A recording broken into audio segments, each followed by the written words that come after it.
And we are live! Hello mga kakwento! Good morning, good afternoon, good evening, wherever you are tuning in. And to those who are watching or will watch the replay, thank you, thank you, thank you.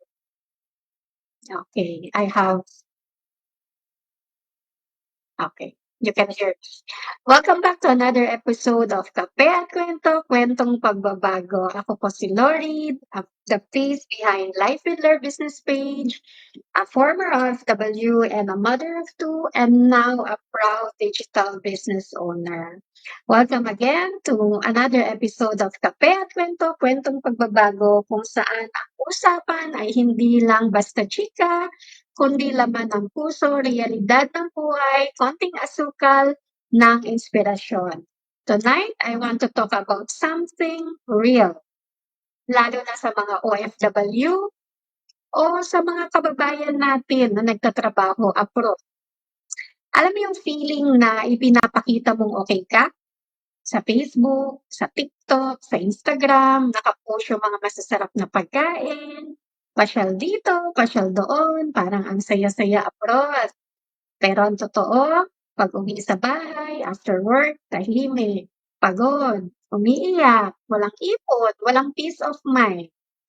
And the sad part is, pag-uwi sa Pinas, gastos dito, gastos doon, libre sa family, kainan with barkada, konting shopping or shopping ng bongga. Pero pagbalik mo sa abroad, balik ulit sa peace mode.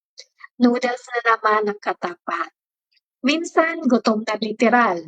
Minsan gutom sa pagmamahal, gutom sa pahinga, gutom sa purpose.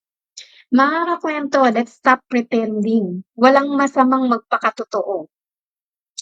Hindi ka mahina kapagka umamin kang pagod ka na.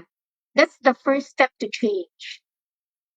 At ito gusto ko lang i-share. Habang nagla-live ako ngayon, mayroon akong kinakaing pastillas. Kita ba? Yes, this is kalahi pastillas. Pastillas de leche.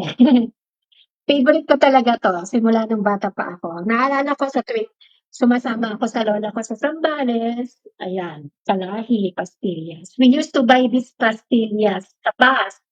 So, mga ₱50 pa lang 'to. Mga ₱50 pa lang yata noon. Pero para sa lola ko, sa mami pina ko, mahal na 'to, ₱50. Mahal na nung time na yon. Ngayon, guess what? Meron na siya sa Shopee, sa Kutingting store, ayan kita siya.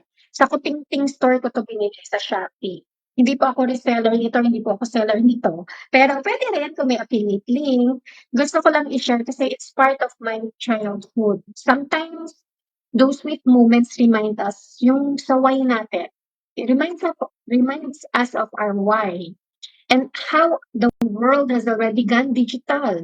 Look around, meron na tayo, makakapag-shop na tayo sa Shopee, scroll sa TikTok, book rides sa Grab, and even pay bills online. So why not learn how to earn online too? So tonight, I just want to remind you, masarap ko talaga. Pastillas kalahi. Kung gusto nyo i-try, bumili kayo. Kung napapagod na kayo sa abroad or wala kayong ipon, deep inside, you know, you want more, and there's that is your soul whispering to you, there's more to life than this. Nag-start ako dito sa business na 'to na may takot. Nag-pray ako, nag-research. I trusted that if I wanted a different future, I had to do something different. Change starts when you admit, "Ayoko na ng ganito." And when you slowly, you make moves. Small, bold moves. Kaya mo pa bang magtiis? Or it's time to change your story? Walang masama if nakikita ng mga friends mo na nagbebenta ka something online. It would not mean na wala kang pera, tulad ni Matet na pinabash, or hindi sapat yung sweldo mo. It only means na nagiging smart ka na sa buhay mo. Binubuo mo na yung pangarap for a better future para sa family mo at alam mo na na hindi forever ang pagiging OFW. Think about it. If nagko-content ka na ngayon sa social media, that's a smart move. Congratulations. Pero mas smart if you're doing your content and at the same time earning from this digital business.